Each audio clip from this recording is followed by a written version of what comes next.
જય માતાજી ભાઈ, આ વિડીયોમાં હું એવું કહેવા માગું છું કે મહિપતસિંહ બાપુની આઈડી છે. તમે જોજો, મહિપતસિંહ બાપુની આઈડીમાં એક ભાઈ એના માવતર હગ્ગા માવતરને લઈને આવ્યો છે અને હગ્ગા માવતરને વૃદ્ધા આશ્રમમાં મેળવા આવ્યો છે.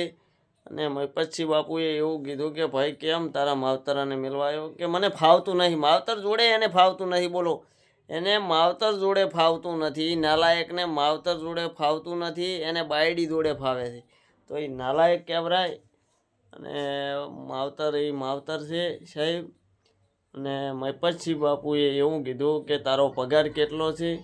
તો મહિપતસિંહ બાપુને કીધું કે 10,000 મારો પગાર છે. તો 10,000 નહીં કે 12,000 આલું. ચાલ, તારા માવતરની તું આ જ સેવા કરી. 12,000 આલું અને રહેવા રૂમ આલું અને જમવાની વ્યવસ્થા ફૂલ છે.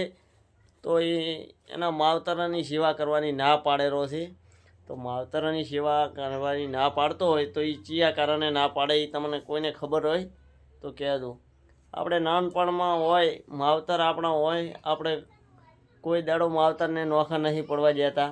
અને લગ્ન કર્યા પછી નોખા થાય તો એનું શું કારણ ભાઈ? આ મેળવાનું કારણ કાંક તો હશે ને, કે આપણે બાયડીના ગુલામ બના તારે જ આવું બનતું હોય ને કોઈ દાડો બને નહીં સાહેબ.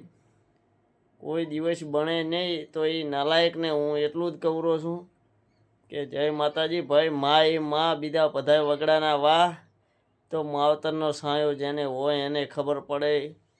આ ભાઈ ઉપર મને બહુ રીહ ચડે છે, પણ હવે કરું છું.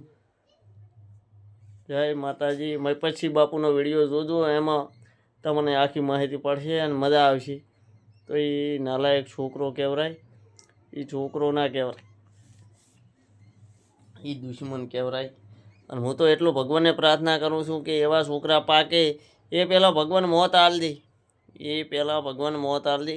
અને ભાઈ દરેકને તમે શું મોં શું ગમે એ આપણે કંઠા અવસ્થા થવાની જ છે. કંઈ આવડા નાવડા તો રહેવાના નથી. આપણને કાલના દાડા આપણા છોકરા વૃદ્ધા આશ્રમમાં જ મેળવા જશે. તો આપી એવું કરશે તો આપણને પણ એવું જ મળશે. તો જય માતાજી, જય ભારત. આટલું.